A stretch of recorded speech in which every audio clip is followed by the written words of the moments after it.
بسم اللہ الرحمن الرحیم۔ مولا یہ ولایت کب آئے گی؟ فرمایا کہ انسان قرآن کی آیت پڑھ، لا یمسہ الا المطہرون۔ یہ ہے ظاہر قرآن۔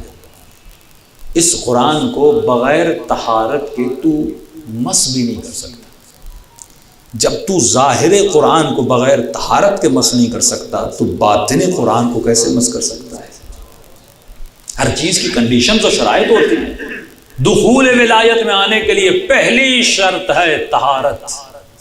جب تک تو پاک نہیں ہوتا ولایت عملی کے اندر نہیں آ سکتا۔ اللہ نے شرط رکھی، کنجیاں رکھی ہیں۔ پوری زندگی تو عبادت کرتا رہے، مجلسوں میں آتا رہے، ماتمداریاں کرتا رہے، اللہ اور نبی کا نام لیتا رہے، لیکن خدا نے شرط رکھی، انما یتقبل اللہ من المتقین، میں اگر نماز قبول کرتا ہوں تو متقین سے۔ اس کا مطلب کچھ ایسے نمازی ہیں جو متقی نہیں ہیں، کچھ ایسے روزے دار ہیں جو متقی نہیں ہیں، کچھ ایسے لوگ ہیں جن کے وجود میں تقویٰ نہیں ہے، تو خدا نے شرط رکھی۔ اسی طرح شرط دخول ولایت یہ ہے کہ جب تک تمہارے وجود میں طہارت نہیں آ جاتی تب تک تو ولایت کے ڈور سے اندر داخل نہیں ہو سکتا۔ اور ابتدا طہارت کا پہلا درجہ یہ ہے کہ انسان اپنے کپڑوں کو پاک رکھا۔ ابتدائی درجے بتا رہا ہوں آپ کو۔ پہلا درجہ یہ ہے کہ تمہارا لباس پاک ہونا چاہیے۔ بچوں کو بچپن سے سکھاؤ کہ اگر کپڑوں پہ نجاست لگ گئی تو نجس کپڑوں سے نماز کا ثواب نہیں ملتا، گناہ ہوتا ہے۔ مصلی پہ کھڑے رہو، اگر کپڑے نجس ہیں میں اللہ اکبر کر کے نماز پڑھنا شروع کر دوں، وہ نماز میرے لیے عذاب بن جاتی ہے۔ نجس لباس کے ساتھ مجلس میں آؤ گے تو ثواب کے بجائے گناہ لے کر جاؤ گے۔ کیوں؟ فرمایا جس طرح طہارت بہترین ارواح اور نورانی قوتوں کو اپنی طرف کھینچتی ہے، اسی طرح نجاست شیطانی طاقتوں کو اپنی طرف کھینچتی ہے۔ گندگی رکھی اس پہ مکھی آ کر بیٹھ جاتی ہے، لیکن شہد کی مکھی گندگی پہ نہیں بیٹھتی، پھولوں پہ بیٹھتی ہے۔ اگر تیرے وجود میں نجاست ہے تو فرمایا جتنی گندی طاقتیں ہیں یہ تمہاری طرف اٹریکٹ ہوتی ہیں، لیکن جب تمہارے وجود میں طہارت ہوتی ہے تو اللہ کی نورانی طاقت تیرے وجود میں کیا ہوتی ہیں؟ اٹریکٹ ہوتی ہیں۔ تو پہلا درجہ طہارت یہ ہے کہ اپنے لباس کو پاک کرو۔ اپنے بچوں کو سکھائیے کہ اگر لباس نجس ہے نماز نہیں ہوتی، عبادت نہیں ہوتی، مجلس نہیں ہوتی۔ پہلا درجہ ہے لباس کا پاک۔ دوسرا درجہ ہے کہ بدن کو نجاست سے بھی پاک کرو۔ صرف کپڑے پاک نہ ہوں بلکہ تمہارا بدن بھی پاک ہو، خون لگا ہوا ہو، ظاہری نجاست لگی ہوئی ہو تو بدن کو پاک کرو۔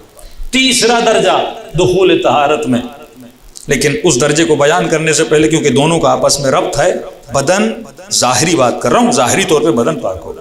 اب مثال کے طور پہ کسی مومن کو غسل واجب ہو گیا، کچھ مسائل کی وجہ سے جلدی نہا نہیں سک رہا، رفع غسل نہیں کر پا رہا، اس کے لیے کیا ہے؟ یہاں پر بھی معصوم فارمولہ بتاتے ہیں۔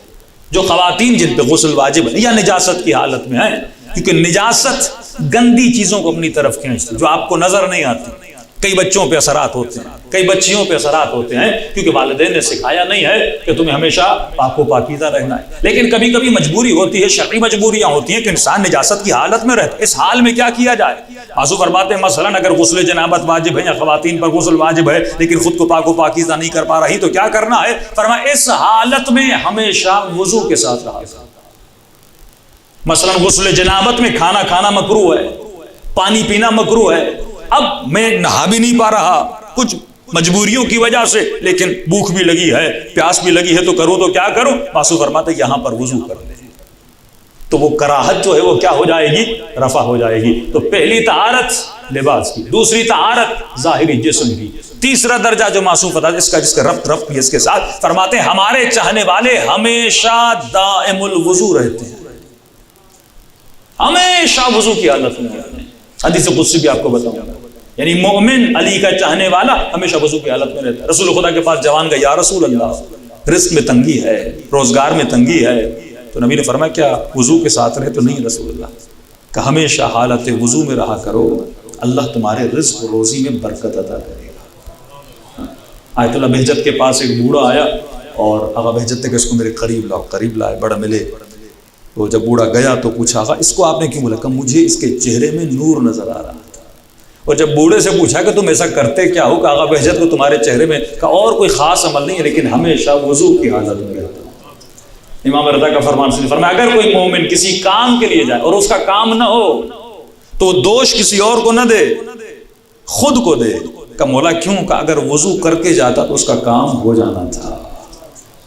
تو مومن ہمیشہ حالت وضو میں رہتا ہے. وضو آپ کو نور بنا. اسپیشلی بھی جو کرونا کی بیماریاں چل رہی ہیں، بہترین عمل ہے آپ وضو کی حالت میں رہیں. 10 مرتبہ دن میں سینیٹائز کرتے ہو، اس سے اچھا ہے سیدھے سیدھے پانی سے اپنے ہاتھ کو دھو دو. 6 مرتبہ 7 مرتبہ دن میں وضو کر لو. وضو میں تمہارا اب سینیٹائزر سے ہاتھ آپ دھلیں گے نا، لیکن جب آپ وضو کرو گے تو منہ میں اگر کوئی وائرس ہوگا وہ بھی نکل جائے گا. آپ ناک میں استشمام کرو گے پانی کو، اس سے بھی اگر کوئی چیز ہوگی وہ نکل جائے گی. دوسرا وضو نور بھی ہے. تیسرا وضو کرنے سے پہلے انسان بسم اللہ الرحمن الرحیم پڑھتا ہے تو جتنی بیماریاں انسان کے وجود سے کیا ہو جاتی ہیں؟ رفع دفع ہو جاتی ہیں. صلوات پڑھے محمد و آل محمد.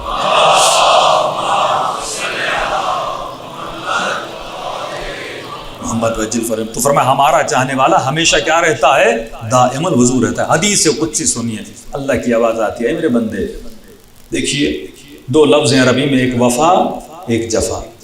وفا یعنی وفاداری، جفا یعنی بے وفائی. اللہ کہتا ہے اگر میرے کسی چاہنے والے کا وضو ٹوٹ جائے اور اگر وہ دوبارہ وضو نہ کرے تو اس نے اپنے رب کے ساتھ جفا کی. اگر وضو ٹوٹ جائے اور دوبارہ وضو نہ کرے اس نے خدا کے ساتھ کیا کیا؟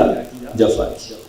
لیکن اگر وضو ٹوٹے اور دوبارہ وضو کرے تو اس نے اعلان وفا کیا اپنے رب کے ساتھ. یعنی ہمیشہ حالت عبادت میں رہ رہا ہے نا، اللہ کی اطاعت میں رہ رہا ہے اور ظاہری اطاعت میں رہ رہا ہے. فرمایا اگر وضو ٹوٹا، وضو نہ کیا تو جفا، وضو کیا تو وفا.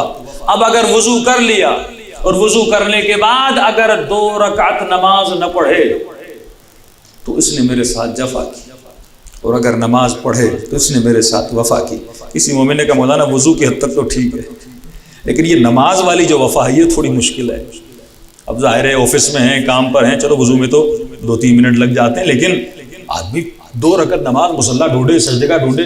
میں نے کہا یہ ہے 2 رکعت مستحب نماز، نہ مصلی کی ضرورت ہے نہ سجدے کی ضرورت ہے. بیٹھ کے بھی پڑھ سکتے ہو، چلتے ہوئے بھی پڑھ سکتے ہو، ہر حال میں پڑھ سکتے ہیں. اس میں بھی تمہیں 2 منٹ لگیں گے. مستحب نماز کسی بھی حال میں آپ پڑھ سکتے ہیں. آپ نے وضو کیا، آپ چل رہے ہیں، اللہ اکبر کہہ دیں، تھوڑے سے ہاتھوں کو اٹھائیں، اللہ اکبر، ایسے ہی کھڑے رہیں، الحمد پڑھیں، قل واللہ پڑھیں. جب رکوع کی باری آئے تھوڑا سا گردن کو جھکائیں، پھر گردن کو اوپر کریں، پھر سجدے کی باری آئے تھوڑا سا سر کو جھکا لیں. 2 منٹ آپ کو لگیں گے. آپ چلتے چلتے اللہ سے وفا بھی کر کے چلے جائیں گے. صلوات پڑھیں محمد و آل محمد.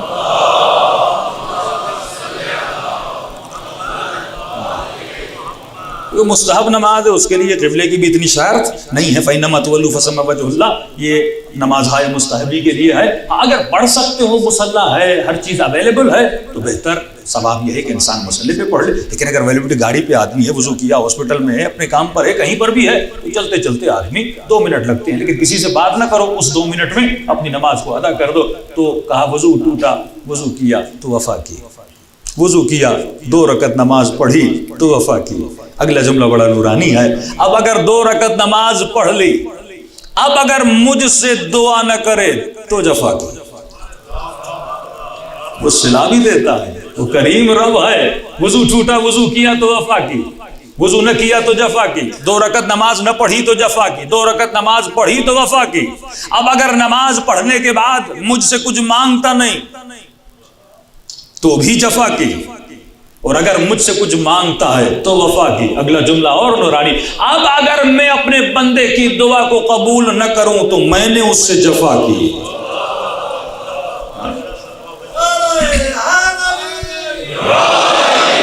اور وہ خدا وہ ہے جو کسی سے جفا نہیں کرتا.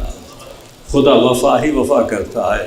سادے سادے نسخے ہیں جس سے انسان کی زندگی سنور جاتی ہے، زندگی بن جاتی ہے. اور ہمیشہ حالت اب وضو کی حالت میں سوئے تو پوری رات عبادت، وضو کی حالت میں چلے تو پورا دن عبادت، اور وضو کی حالت میں اگر موت آ جائے تو اس سے نورانی موت کوئی ہو نہیں سکتی. کیونکہ من یمت یرنی، جو بھی مرے وہ علی کی زیارت کرتا ہے. تو جب تم ذریعہ حسین کی زیارت کے لیے جاتے ہو تو باوضو ہو کر جاتے ہو. جب ذریعہ معصومہ قم کی زیارت کے لیے کسی حرم میں بے وضو جاتے ہو، ہر حرم میں وضو کے ساتھ جاتے ہو، تو مجھے تو میری موت کا پتہ نہیں، کبھی بھی آ سکتی ہے. تو ہمیشہ وضو کے ساتھ رہو، کیونکہ زیارت علی کبھی بھی ہو سکتی ہے. صلوات پڑھے محمد و آل محمد.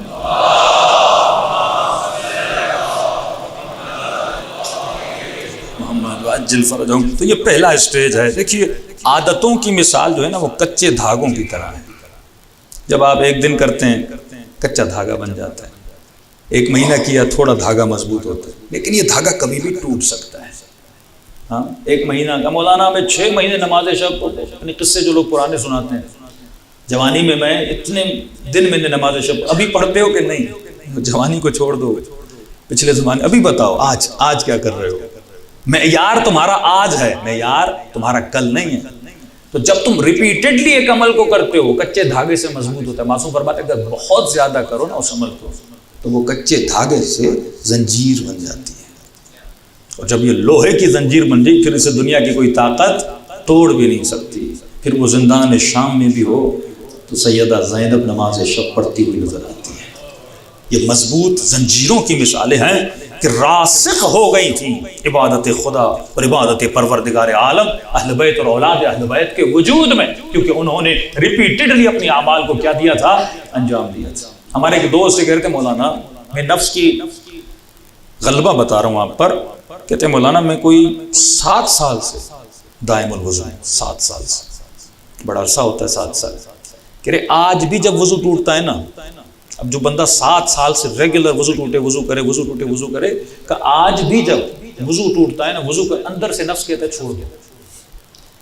یعنی 7 سال کی ریپیٹیشن کے بعد پھر بھی اندر سے آواز کیا آتی ہے, آج نہیں کرو, سستی دلاتا ہے مجھے. تو اس لیے امام فرماتے ہیں یہ نفس بڑا خطرناک ہے. یہ مت سمجھنا کہ اگر تجھے کسی دن میں روک نہیں رہا تو اس کا مطلب یہ مر گیا ہے.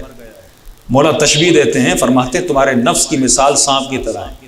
یہ کبھی کبھی بے ہوش ہو جاتا ہے لیکن زندہ ضرور رہتا ہے. کبھی بھی اٹھ کے آگے تمہیں گمراہ کرو. کب گمراہی سے بچو گے؟ جب کوشش کرو گے ہمیشہ حالت لاکھوں گناہوں سے بچ جاؤ گے اگر حالت وضو میں رہو گے. صلوات پڑھے محمد و آل محمد.